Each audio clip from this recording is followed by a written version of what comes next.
Hello everyone, this is Mini Ninjas here. For today's little episode, we're going to be looking at the Fury Toys Samurai Animal Spring figure, which has also gone by the name of Samurai Turtles Assassin Spring.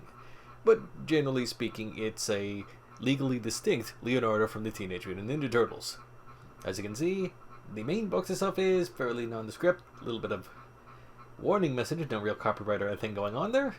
And the custom kit beside it is effectively just an extension of it, with more accessories that couldn't fit in the main box.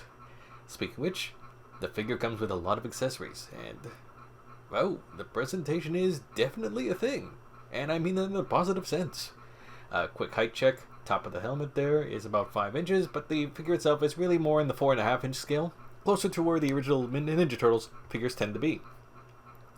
And oh my, we have something that isn't really interesting to look at. You got a little bit of real fabric on there mixed along with that. Nice little matte finish on everything. Paint job is very detailed. Very detailed. A lot of little speckling. A lot of gradient going on there. Nice. In terms of the articulation, the head is a bit on the ball joint on there. Shoulders technically can get a pretty good rotation there. It's a similar joint. Elbows themselves are only one ball joint, but it seems to be able to rotate enough in the socket so you can get a little more range than you might expect on that one. The hands themselves are definitely on a ball joint, that much I can confirm. Joint-wise, everything is a little stiff on there, but that's kind of to be expected by pulling something right out of the box. Everything is very nice and movable though, which is a nice plus so far. In terms of that kind of a proof of concept, the elbows themselves can move around and rotate on the socket, so you can get some nice posing in there. Good to know. I wouldn't have expected originally, but they have a nice ab crunch kind of tucked into the shell design. So yeah, you can actually get a little back and forth action on there. In terms of splits, well, it's kind of one of those things where it's the same where it has of a Figment figure where it kind of has that little Y shape in the middle there. You can get some space on there, but you're not exactly getting the best splits. However, you can probably still get some good posing on there. Knees themselves seem to be double segmented knee joints on there. I can't remember the exact term I'm looking for, but basically it should be kind of a double hinge. Double hinge is the word I'm looking for. However, one of them seems a little stuck, so I'm going to have to see if I can kind of free that up in a minute. If it's not stuck, it's at least very tight right now, so maybe a little silicone oil will be able to fix it up. That being said, moving to the angles, I forgot. The angles themselves kind of have a different joint on there, a different hinge that come back and forth, and a little bit of a side-to-side pivot. All in all, not that bad. Quick update. Yep, little silicone oil, just a few drops, and yep, that freed up that other part of that double hinge knee just fine on that one, so full articulation points. That's swell. Moving on to the accessory portion of the video, this figure has accessories in spades.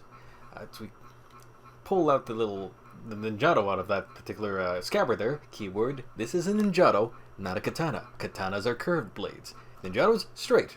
So that's what we have here. It is worth noting that it seems to be a little bit varying on how tight it fits in there. As you see, the first one is actually quite tight, the other one slips in and out without too much hassle. Both are functional though. There was no paint scratching on the other one, so hey, we're still good. In terms of the katanas themselves, the Kusaragamas, as you can see, there's a nice metal finish on both of them. It's light wear, a nice little paint on the handle, so it's kind of dry brush, but nice matte finish overall. And in the case of the Kusarigama, it actually comes with a back end that is complete with a little tiny chain and weight. Nice little kind of a gunmetal black finish on that one too. As you can see, they were packaged separately, but because the top link there is open, or kind of cut apart there, with a little bit of effort, I use a little bit of pliers in my case, you can attach them both on there. So you can decide whether you want to display it with the chain or without. All in all, very nice finish. Honestly, quite impressed with that one, so it's quite a bit of an enjoyable thing. Moving on to the head here, just this is part of a, I'd say, what more standard Leonardo bit, so you have a standard Leonardo head. The head itself is a little on the small side, but in terms of detailing, even down to the actual fabric katana, fabric bandana, I have no real complaints other than the size there. It's a very impressive thing. It's the same kind of interesting skin tone finish that's in there. Everything on this thing is just in terms of its general paint handling, incredibly impressive. Details, this figure has it in spades so far. In terms of how these switch, let's take a quick look. So we'll move the accessory hand, or kind of closed fist hand, and switch on these open hand or open fingered hands. And while it does require a little bit of force to get it in the ball peg there, it still slips in there without too much hassle.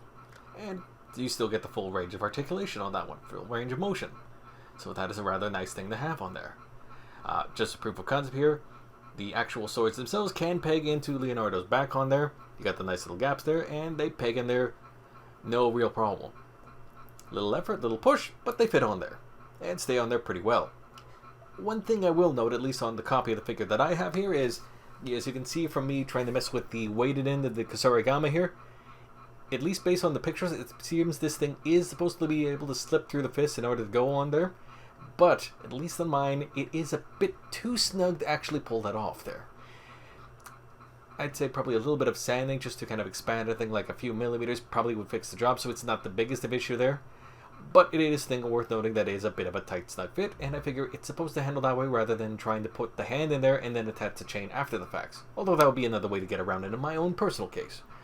In terms of how the katanas fit in the hand, proof of concept here, as you can see, they do fit in there just fine. A little snug once again, if anything. That's why I'm pretty sure that in the case of the weight on there, perhaps the hand just needs to be expanded just a little bit in order to get everything to fit in just that much better. But in terms of most of the accessories, except for the little weight, they do fit in the hands without too much hassle. Just, if you happen to have one of these and you notice it's a little tight, that might be something you want to do. Proof of concept, here's the Ninja one.